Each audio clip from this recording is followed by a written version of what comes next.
In combat, and everywhere else, the Army photographer knows his job is important. But here, he knows, too, the risks he's taking. That man isn't going to fall down on his job by making mechanical mistakes. Sloppy camera work that means no picture.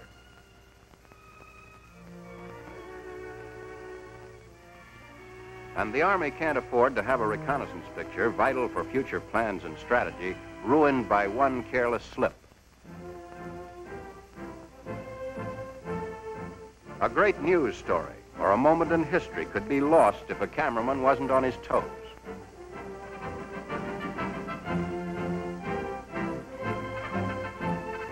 But the Army cameraman is on his toes. He gets his picture.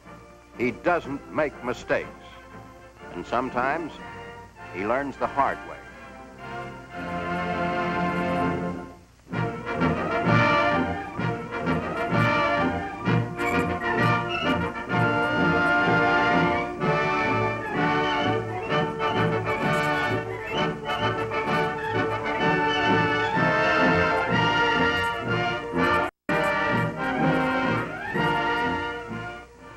To be the photographers the Army wants, men have to learn through training and experience till they can do an accurate split-second job by instinct.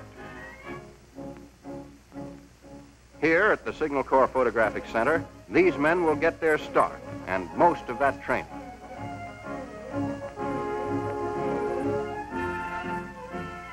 They're all starting at the beginning, too, whatever their experience.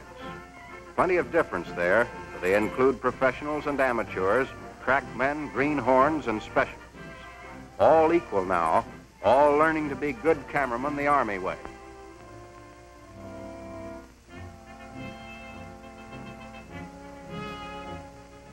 Some will listen, concentrate, and get things right the first time, or maybe the second. And some, well, let's take a look at Joe here. Just an average guy with a little experience and a little too much confidence. Oh, Joe knows he's going to be a shark with that little gadget. So when he's supposed to be listening, he just puts this intelligent look on his face, and he finds he has plenty of time to dream about.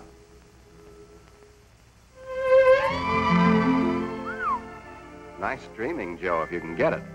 Nice smile to remember. But you'd better come out of that rosy furlough haze before... Hey, Sleepy, on the beam. Sure, Joe, make the man happy. Let him think he's telling you something you don't know.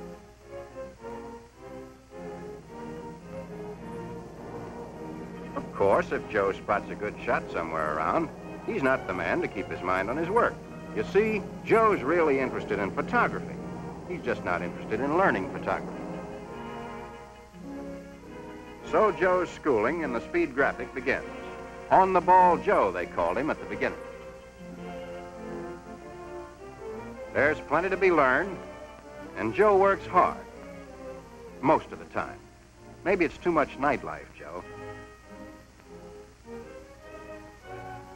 You can see it's getting to be quite a strain.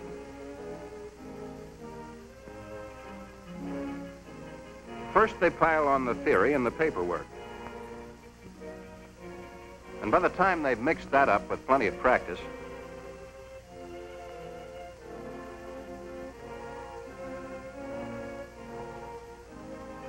Joe knows the answers, most of the time.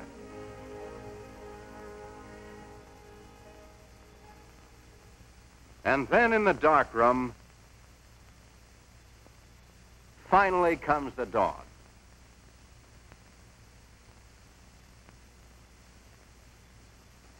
What's the matter, boy? Something wrong? Ouch!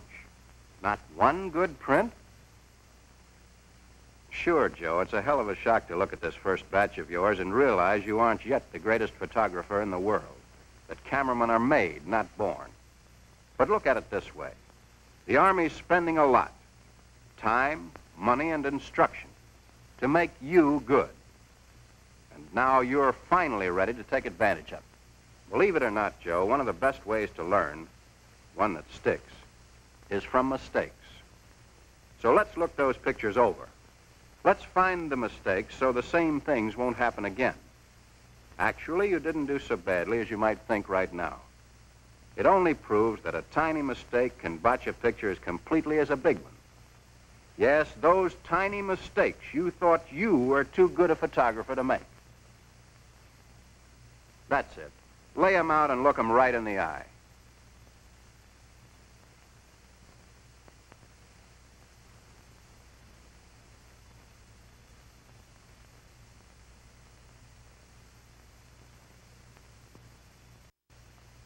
Start at the beginning with the first.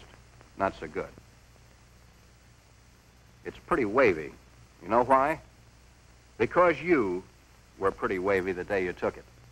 Your stance was bad. Lousy is the word. And your grip was bad, too. No wonder your camera moved. Next time, watch your stance and watch your grip. If you want height, stand on a step, or a box, or a couple of bricks. You'll be the steadiest soldier this side of a recruiting poster.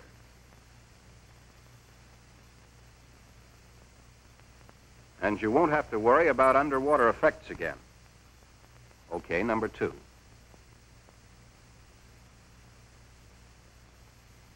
Well, Joe, that's some lighting effect. But here's the picture you wanted to get.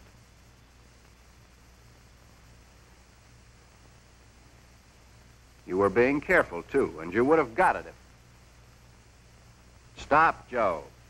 Look what you're doing. That film. It's been out in the bright sun all this time. It's spoiled.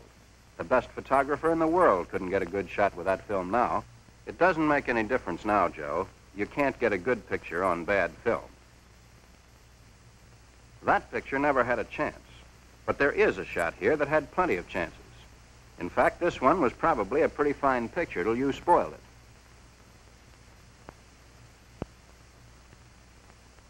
Everything okay, till your holder jammed, as holders sometimes will. And then, when you should have been extra careful, you got careless. That's all it took, your thumb on that plate. As if that wasn't enough, you went ahead and made sure the picture was spoiled. Where were you, Joe, when they told you in school never to do this? Never, never. By pressing down on the slide, you let light in around the edges. You got one exposure with your shutter, Joe, and you got another one with your pencil.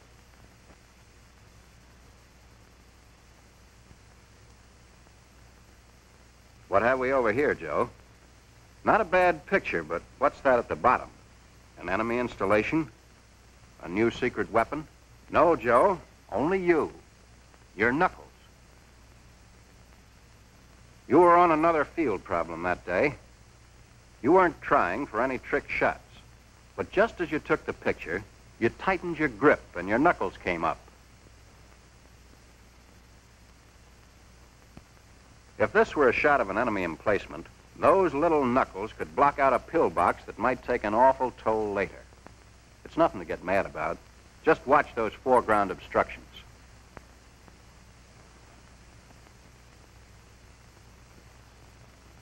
Of course, you don't want to go to the other extreme, to leave out what belongs in the picture.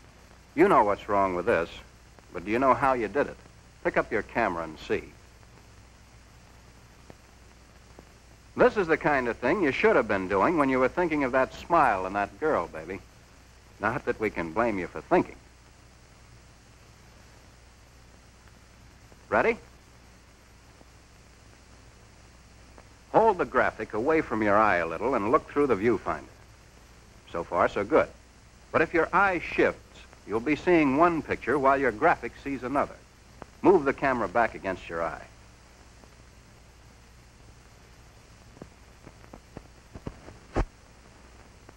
That's the way to frame your pictures, Joe. It's an easy thing to forget, but make it a point. Get the habit, and you won't have any more of these headless wonders. Missed again. The old question, who got decorated for what? But it's simple to answer the question, what's wrong with this picture? Parallax.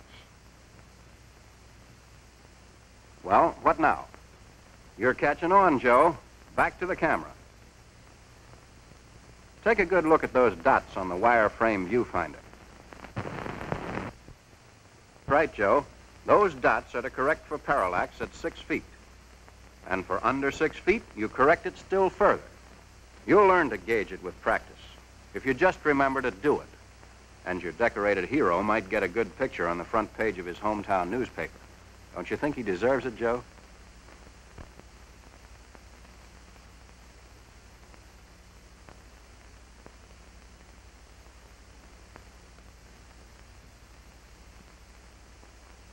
Well, what is it this time? Oh, another print that wouldn't be much help to an intelligence officer.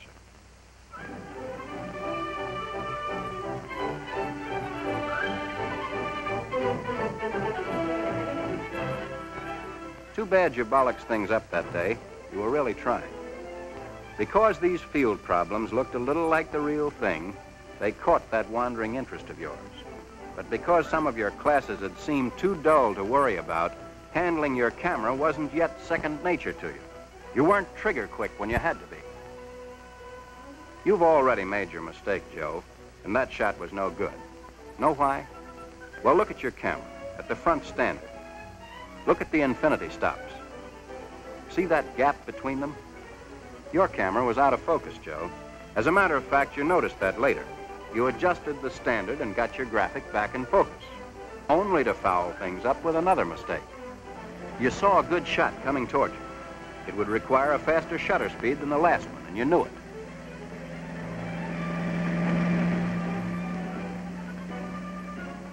Okay, but you forgot your slide was already out, and you exposed your film through the slits in the focal plane shutter, so your field problem turned out a total loss. No runs, no hits, and a whole flock of errors. Take a look at them, Joe. Take a good look. Because these are mistakes you're never going to make when you're a photographer. You're putting them behind you now, when you're starting out, so they'll never bother you again.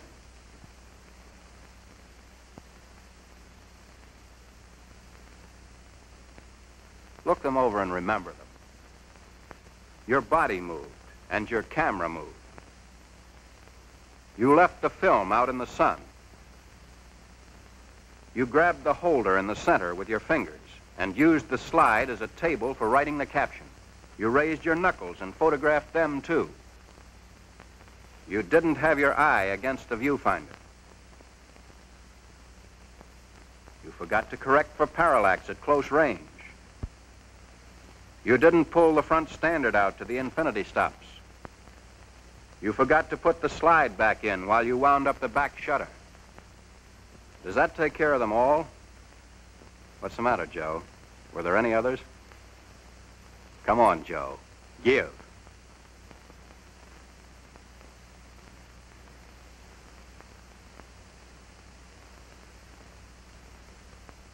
Negatives. Snapshots of the end of a blackout. All clear.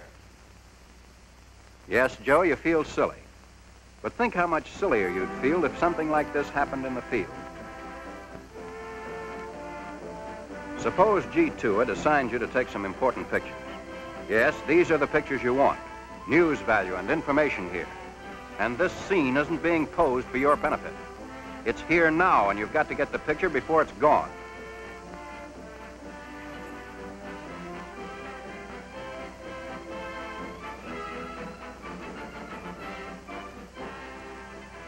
So you take it, and you lose this picture because you forgot to pull the slide before shooting. But you notice your mistake and try to get another shot before it's too late, and miss again because you forgot to open the front shutter.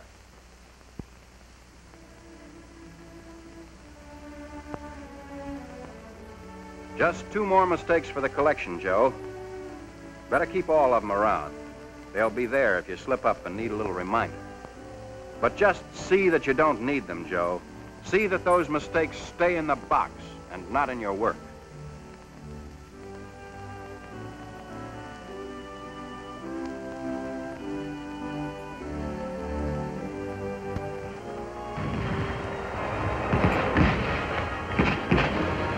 Because wherever you go from here, Joe, whatever you do, whether the Army gives you the exciting job or the routine one, the dangerous job or the painstaking one, you're never going to make those mistakes again. Yes, most of your training is still ahead of you, and almost all of your experience. You're going to make mistakes, all right, and some of them will be Lulus. But there'll be mistakes that are putting you ahead.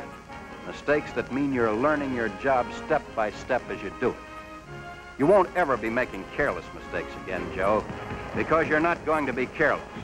You can't afford to be. Not as an Army photographer.